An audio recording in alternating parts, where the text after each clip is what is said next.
Good morning, students. So we are basically starting from our second chapter, which is design of industrial building, right?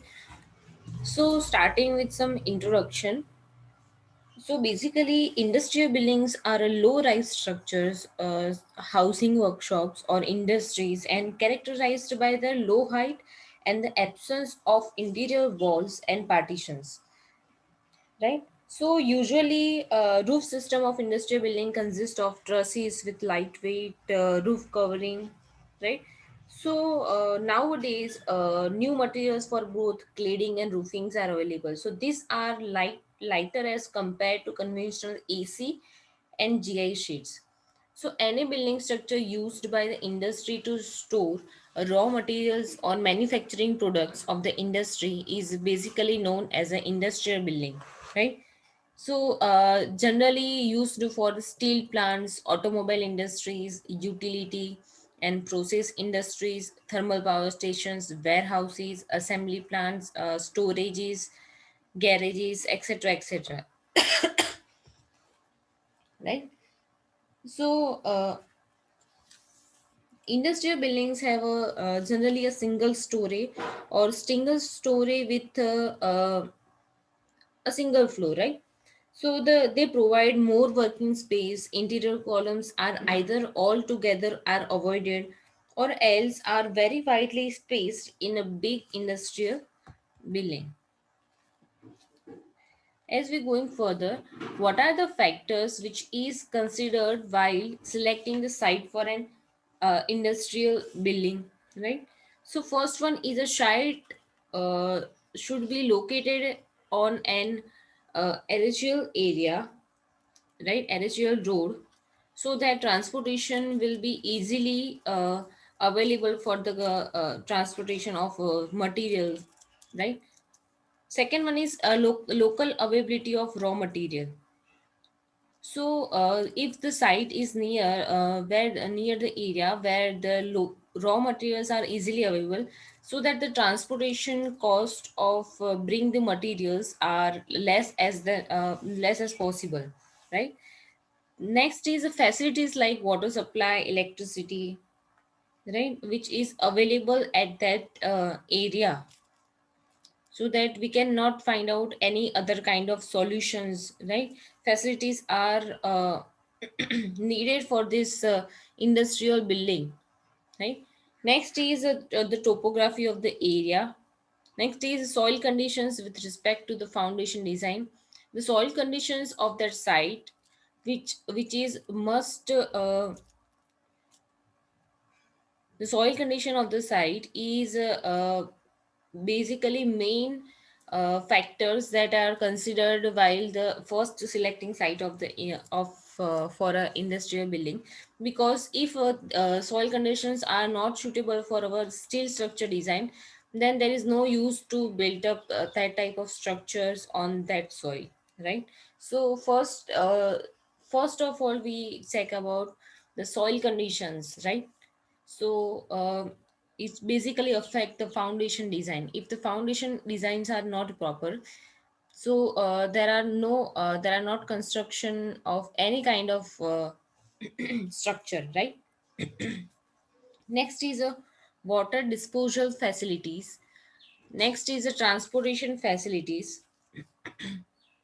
Next is a sufficient space for the storage of raw materials, and sufficient space for the future expansion. If we in the near future, if we thought about this future expansion, our right. So there are some space available around the industrial building are here, so that we can build up we can expand our industrial building, right, for our own future, right. So generally industry the planning of the layout, the engineer must consider the structural framing, right.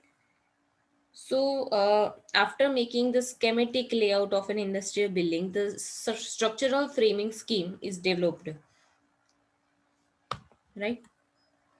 Next is a major component of an industrial unit, right?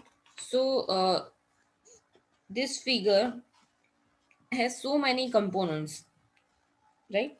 Like upper crowd members, trusses, gable columns, gable and braces, gable and bracings, ridge line, purlins, sag road, eaves line, columns, entrust, bracing, sag road, right? So what are these different type of components and its definition, and how we identify this type of members of industrial building, right? So first is a roof sheet, right? So roof sheet is a basically material used to cover the shade is known as a roof sheet. Here in this figure, this roof industrial building is here, and at the slope side roof are provided. So to cover this roof area we use some material to cover it, right? So it's known as a roof sheet or roof sheet. Next is a roof truss. What is the meaning of roof truss? A structure that is compound of a number of line members pin connection which is connected at the end to from a triangular form work as a truss, right? Here triangular portions are shown in this figure, this triangle, right? This all are connected by some lines and lots of purlins, sag roads, right? Lots of trusses. So this all are together connected at some point is known as a roof truss, which is in a triangular form, right? In this figure is shown these are the eaves struct, and these are the purlins, these are the girts, and this cross are the bracings. Next meaning is, what is the meaning of purlin, right? The definition of purlin is a member supported on the panel points of two consecutive roof truss is called purlin, right? In this figure, purlins, right? These are the purlins. This whole line is known as a purlin, right?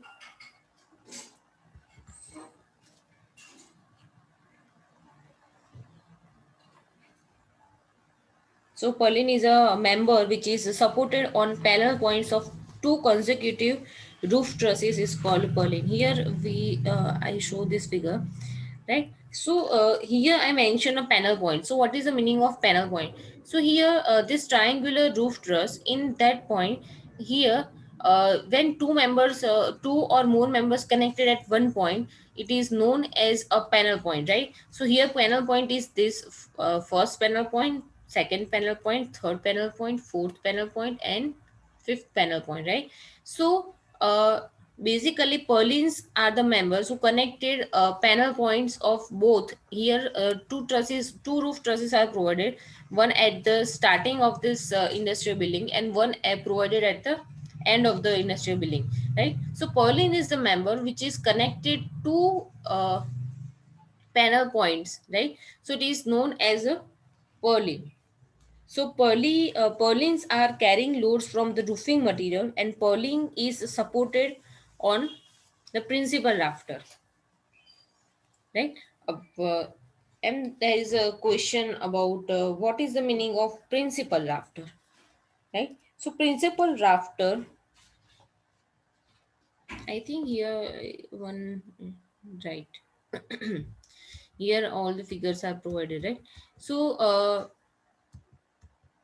here principal rafter is shown in that this cross line is known as a principal rafter. The basic definition is the member of roof truss from end support to the ridge point is known as a principal rafter, right? So here a ridge point are provided and there is a end of the support, right? So the end support and ridge line connected by some member is known as a principal rafter, which is known as a PR short form, right? So, first definition is about the purlin, which is connected to panel points, right, from the one roof truss to the another roof truss, right, is called purlin. The second definition is a principal rafter. Principal rafter is the member of roof truss from end support to the ridge point is known as a principal rafter, right? Next is a span. Here span is provided, right? So span definition is center to center distance between two supports. Here two supports are provided in which this roof truss are rested on them, right? So center to center distance between these two supports are known as a span of the roof truss, right? Next one is a spacing of roof truss. Here spacing of roof truss is provided. So spacing of roof truss is the member of the the horizontal distance between two consecutive roof truss is known as spacing. This two truss here, the first roof truss provided at the starting of the industrial building, and the another roof truss is provided at the end of this building, right? So the distance between first and the last roof truss is the spacing of this roof truss.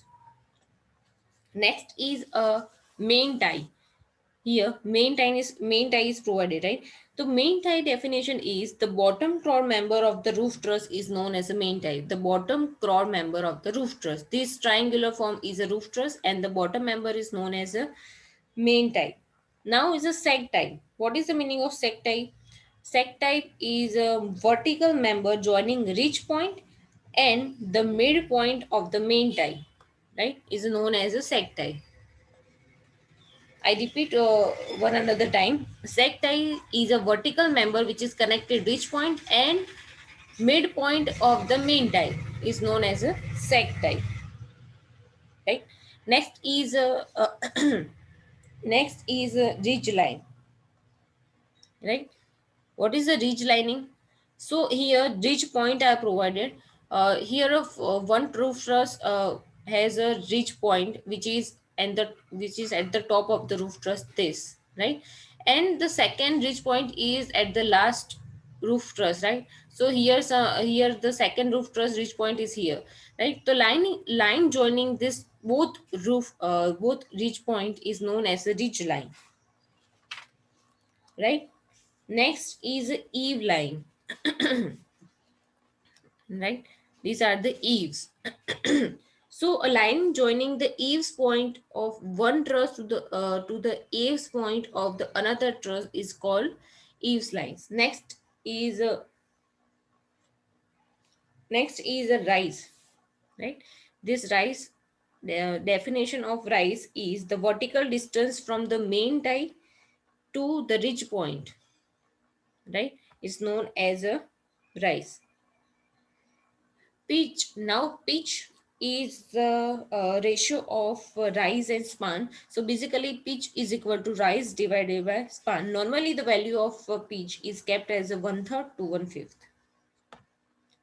right?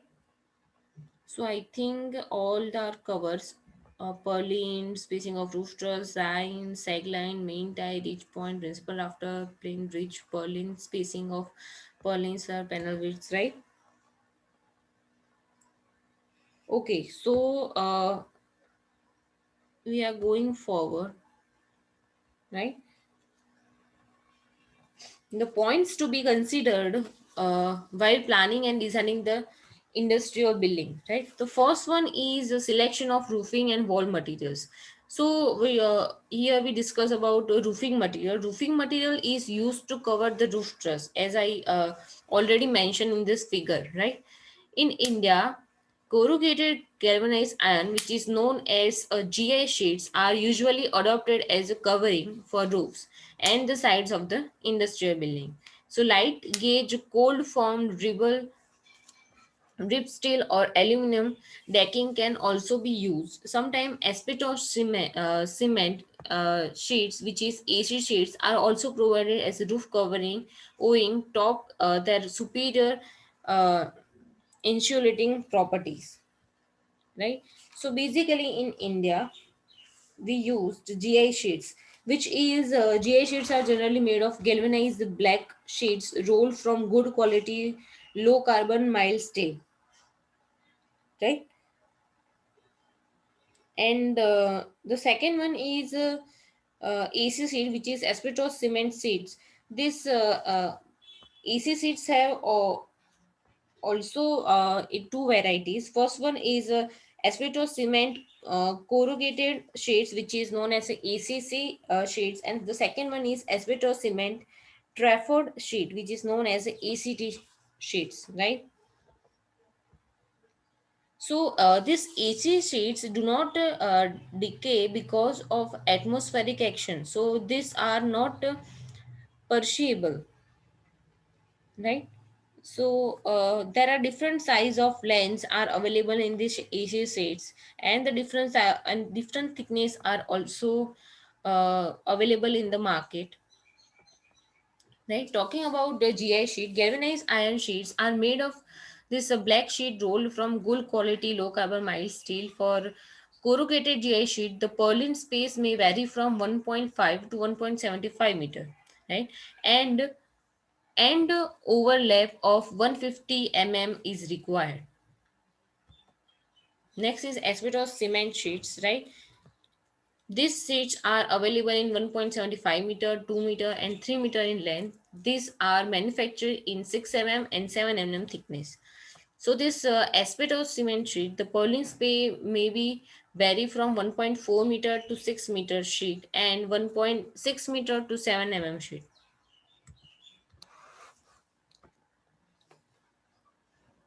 Right.